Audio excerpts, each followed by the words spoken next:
Hello, I'm Helene Barclay. I'm a transvestite. Now, I'm making another one of my rather indulgent videos, but this time with a difference. This time I have questions. I've been asked these questions by another crossdresser called Steffi Jensen. Now, I'm going to try and attempt to answer her questions. So here we go. Question number 1. Why do you not want to transition?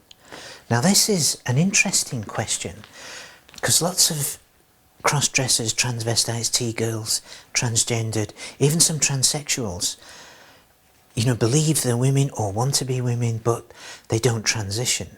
Now, in my case, I'm not transitioning because even though occasionally, and I'm going to admit this, occasionally I'm crippled with kind of desperation to be a female.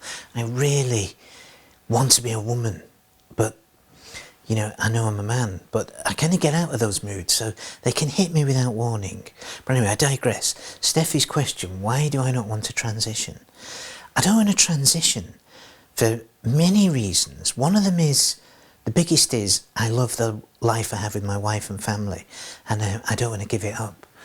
They're not keen on the fact that I do this, that I dress up as a woman, but they kind of tolerate it, and on occasions like this I get to do it. But that's the main reason I don't want to transition. The second is, I'm not that convinced I look that female, and I really would want to, look like a female, not have a question mark over me, like, is that a man or a woman? I am a man, and I don't think I can escape that. I really don't think I can escape that. So that puts me off transitioning. The other one is, and this is another quite big reason for not transitioning, I would say, is as a man, I'm bald, I don't have any hair. So that would mean I had to wear a wig every day for the rest of my life if I transitioned. There's no way I could get feminine, hair. So I don't think that would be very pleasant. So that, in a way, kind of kills off the harbouring desire I have to become a woman. On top of that, I know, the life with my wife and family means more to me than my own desire to be a woman. So transitioning, I just don't see it as an option. Plus the fact I get a lot of fun out of cross-dressing. I love it. I just love dressing up. And part of the appeal is knowing, you live as a male, but you can spend time as a female. Even though I'm not that convincing, it's still fun to do it. So yeah, transitioning is very serious. Now there are people that it's the right thing to do. For me personally, I don't feel it's the right thing to do, so that's why I'm not transitioning. Steffi asked me here, now she knows about me a bit, so she's asking me, how do I cope with the long periods between cross-dressing? Now she asked me that because she knows I only cross-dress twice a year, but it's easy to cope with it, really. I mean, I do get frustrations and the desires happen and I can't always cross-dress, but it's easy to cope with it because there's other things going on in my life that I really like. And also I know my cross-dressing is an indulgence, it's a luxury. I can't do it all the time. It wouldn't be as much fun, I think, if I did it regularly. It's the anticipation that makes it good. So I cope because I recall the memories of the last times I cross-dressed, and I thrive on those memories. They're very precious and heartwarming. And I also thrive on the anticipation for when I can cross-dress. So that's how I get through the periods. It's just anticipation and remembering and knowing, realistically it's not always possible to dress up. So you don't want it to ruin your life. So I can handle it because I know there's other things I need to do. This is a slightly controversial one here. Steffi's asking me, why do I think there are divisions within the transgender community, both positive and negative? Well, a simplistic response to that would be, it's like any other social grouping. There's people who get on, those who don't like each other, those who think they're superior, those who feel inadequate. It's just that. I mean, we all have different feelings. I'll admit I've seen some transvestites that look so fantastic as women. My immediate reaction is, like, wow, you know, and then I'm envious of them. I do experience envy because I could never look as feminine as they can. So, but at the same time, there's a positive in that because they greatly inspire me. They greatly inspire me to try harder with my efforts to become a woman. I'll never be as good as them, but I think, you know, it's nice to work on the challenge. So, but that can create divisions because there's jealousy involved. Or the other thing I've noticed with transgender, again like any other social group, is especially on groups like Flickr and that, it can all get a bit cosy and cliquey, and people are intimidated by that. I've been intimidated by it, and also I used it as an outlet for self-expression, and some of the things I've said in videos and written on photos have gone down very badly. You know, I've received negative and quite hostile, I have to say, responses from some people. But on the whole, it's a positive experience. But I think the divisions just come about because we're just like any other social grouping. You know, all we have in common is we like to get into a dress and wear makeup and pretend we're women. It is rather fabulous to do that, though, I have to admit. But I would say that I'm a transvestite. The question Steffi asks is, what's your best advice for very new people who just don't know how to start, you know, lack confidence, yet want to join the trans community? You know, what would I advise? Well, I would advise, you know, a bit of self-belief. You can dress up as a woman. If you want to do it, because the desire to do it will never leave you, so you might as well go for it and have fun, because it is rather fabulous. Yeah.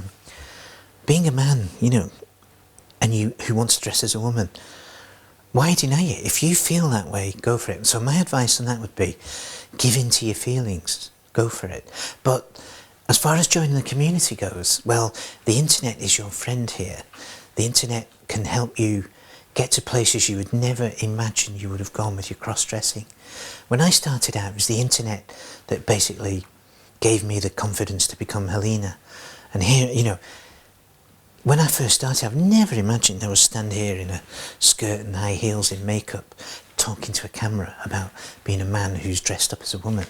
But that's the kind of confidence you can get from communicating with other cross-dressers. So, yeah, go online, join groups, and you need to be wary, because some groups are a bit cliquey and elitist, but on the whole, most cross-dressers are mutually supportive and encourage you. So I think that's been my advice.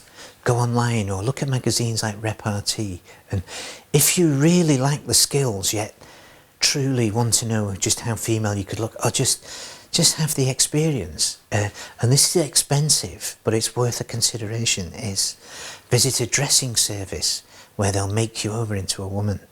And I've done this several times, and it is absolutely fantastic. It costs money, but you know, I think it's worth the investment in your life if you really want to dress up as a woman and you just don't have the skills yet. Now, the other advice I would give is practice, practice, practice. You know, you need to learn how to do your makeup. You also need to be open-minded to, like, I think nearly every transvestite when they first start wears a blonde wig and big boobs and ultra high heels and quite tacky stuff, not very good, but we've all done it, and you know, I've got the photos to prove it. That so my advice would be to kind of go through your phase. The other big advice I would say is, if you suddenly have a panic attack and you desperately want to stop, do not throw everything out. This is known as purging, and it happens a lot, and it's just too expensive to do. Resist the urge to throw it all in the dump and just box it up and hide it away, because you're never going to escape the desire. If you're a transvestite, you're a transvestite for life. You are doomed. You cannot escape wanting to be a woman. So my advice is, realise that, enjoy it. The other advice I give is, don't jeopardise your real life. You know, don't suddenly think, say you're married and you want to tell your wife you want to dress up as a woman. Don't dress up and sit at home waiting for it to come in. That's probably the biggest way to ruin your life. You know, another bit of advice I would give is sometimes there's a desire to tell everybody, especially when you first begin to dress up, you want to tell everybody that you dress up as a woman. Like, you know, don't give in to that. You know, I've done this and I regretted it. There are some people now who know I'm a transvestite that I wish didn't know, and some of them might possibly one day use it against me. I hope not, but you never know. Other people I trust. So my advice on that score is, if somebody doesn't need to know, then don't tell them. Resist. So I suppose I could sum up my advice into: be open-minded, be prepared to change, and be kind of committed. Like, don't give in to when you're horrified, because you will go through a period of being horrified when you're dressing up, and don't give in to the wanting to throw everything out. Just package it up and put it in storage, because one day you'll need to get it out again. So resist. And the best bit of advice I could give is, you've got to have a lot of fun, because cross-dressing is just the best fun ever. It's just fabulous to dress up, and you know, men were not supposed to do it, but it's fun. So yeah, enjoy it. That would be my best advice. Enjoy it. You know, give in to your desires. Dress up as a woman. Go for it. You're a transvestite for life.